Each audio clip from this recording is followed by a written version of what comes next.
Hi, everybody. It's Pamela Drennan again, IBCLC and Communications Director with CLCA. I am here today with Melissa Cole. Thank you for joining us. Yay! For connecting with me today. Yes, it's a lovely Sunday for us. I appreciate you taking the time away from your family and your very busy schedule to have a little chat with us.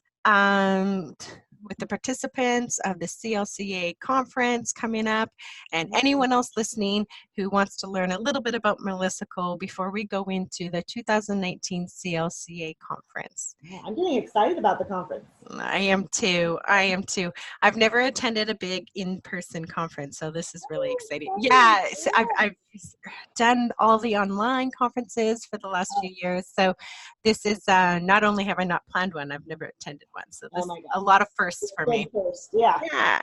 So before we get into having a chat with Melissa, I just want to remind anyone listening, if it's before October 11th and you still haven't registered for the CLCA conference, or even if you haven't registered for any of the workshops that are available on the October 25th, the Friday, you still have time to go and register. If you are a student, we have a huge significant discount for those that are enrolled in full-time studies across Canada. So please take a look at the participant registration on our website.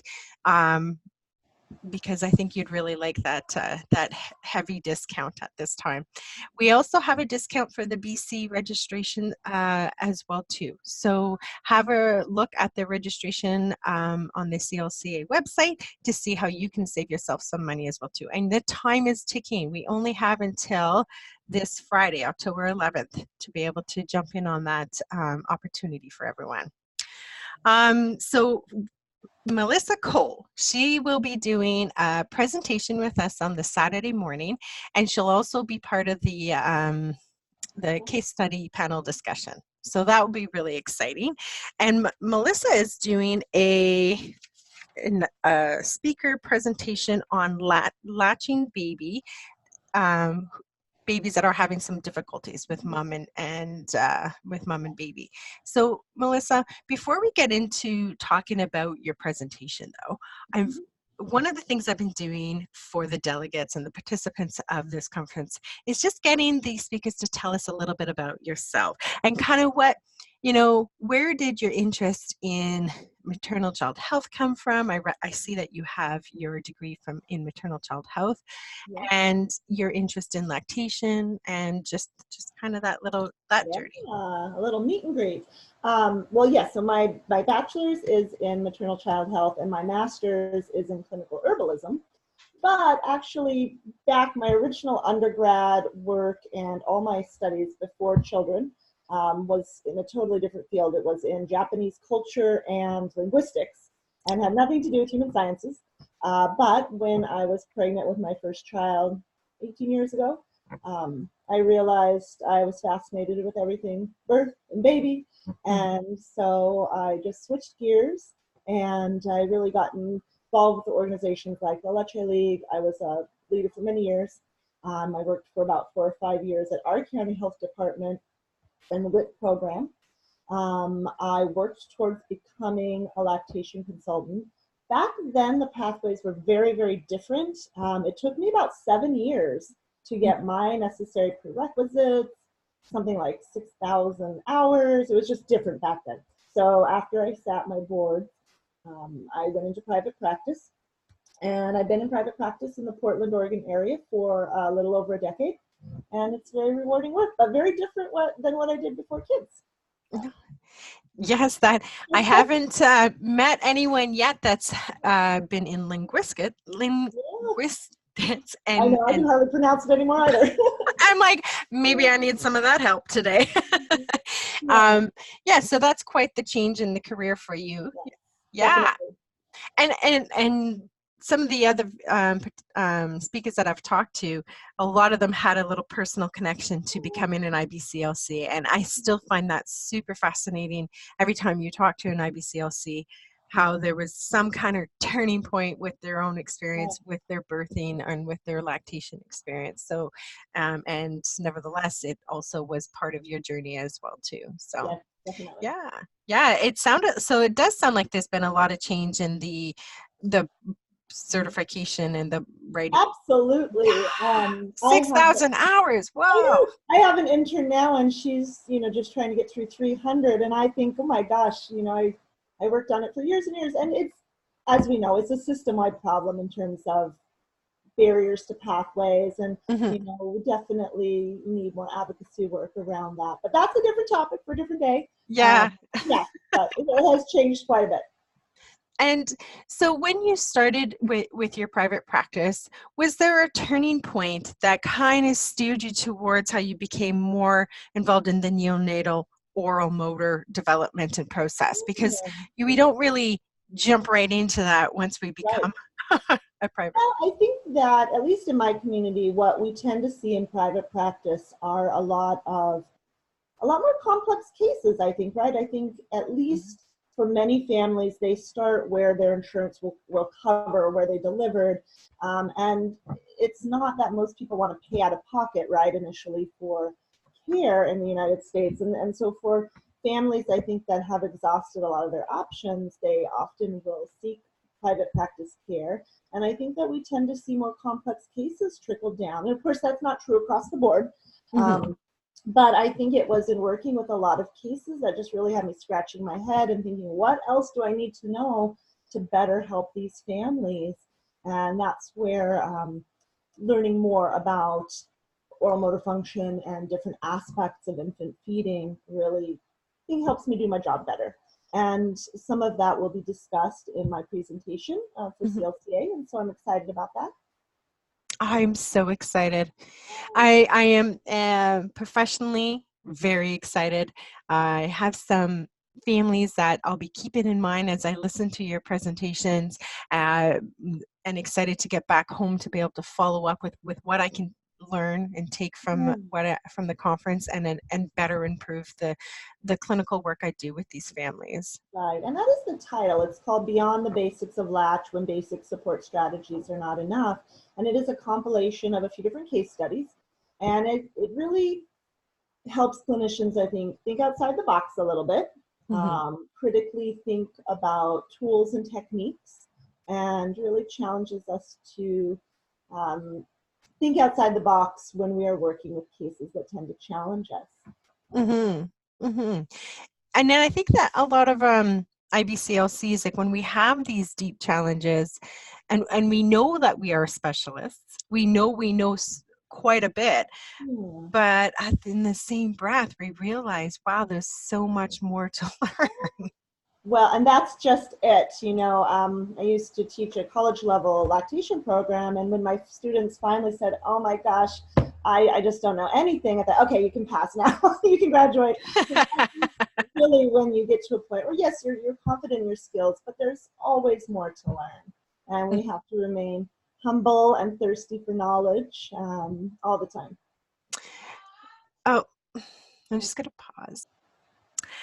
Thanks for pausing with us, everybody. So Melissa was just telling us a little briefing about her presentation that she'll be sharing with us on Saturday. I was talking about how excited I am about the learning experience. One of the things I just wanted to get Melissa to describe to us is, what are some things that you find in your practice lead up to some of these complex challenges? Absolutely, that's a great question. Certainly suboptimal in utero constraint and lack of movement for babies during pregnancy, birth practices, um, digestive issues, respiratory issues, structural issues. There are so many things that can hinder optimal feeding. And it's nice when we can identify things early. And it kind of goes back to beyond the basics of latch, because a lot of the time what we're seeing isn't just a latch issue, right, where we just go in and quickly fix it. It's part of a bigger picture, and it's often not just a breast or chest feeding problem, it's a feeding problem that's presenting as a latch issue. So a lot of big picture stuff. It sounds so interesting, Melissa. I am very excited to be able to attend that presentation. I'm curious, once it gets this complex with a family, I know that, when I'm working with families and, they start to see that their infant is having difficulties or they as a pair are having difficulties, they seem to be quite discouraged sometimes. Yeah. And so when it starts to get very challenging for your families, and then we have to start finding all these new and innovative interventions, how do you find your families do? Absolutely. And I mean, obviously, adding the layer of mental health to some of these Yeah. challenges, right? Because it is so exhausting for families to be in this cycle. Um, what I usually do is let them know, hey, we're going to work on, these 2 to 3 things or whatever we're working on. And let's see what's working, what's not working over the next 2 to 4 days. And I try to give them bite-sized, realistic goals and see what is helping in a matter of days, not weeks and months, so they feel that there's no end. So I try to give them small goals that are more attainable within um, the context of their issue. And I like to be a good detective and let them know, here is what I think the root of the problem is, and here's how we're going to work at fixing it. And sometimes it's a short-term strategy, and sometimes there's some longer-term strategies involved, and oftentimes a lot of collaborative care. And in talking about collaborative care, do you pull in a lot of different other professionals from your, yeah, do you have other professionals that you work directly with, or just you have go-tos in your community? Yeah, so luckily Portland, Oregon has a lot of different types of modalities, and it's very easy to help a family get connected with whatever types of members they need on their care team.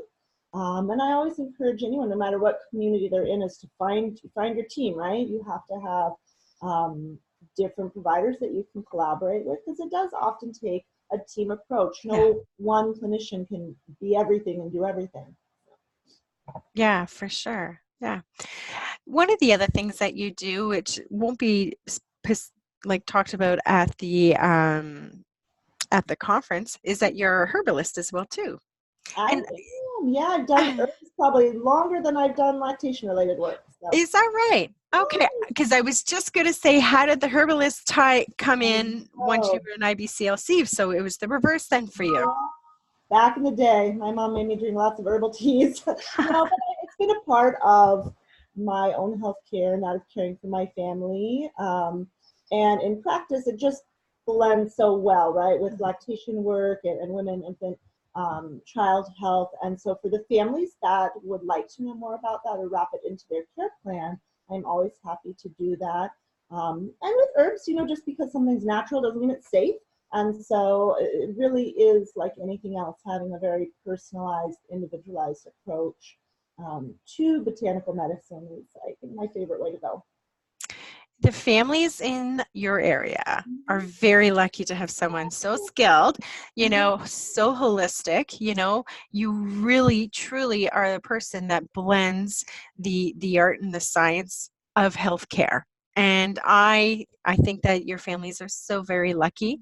And we pardon me? It's a great community. We have a lot of great resources here. Yeah. Perfect.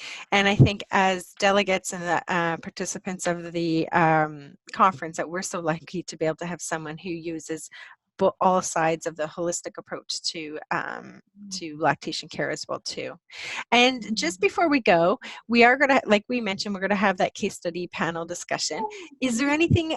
Is there any hints you want to give us? Anything for us to look forward to? Yeah, the panel is going to be great. Several of us speakers will be presenting snippets from cases that we've worked on. And the goal, the learning objective for the panel session is really about collaborative care, multidisciplinary care, building your team.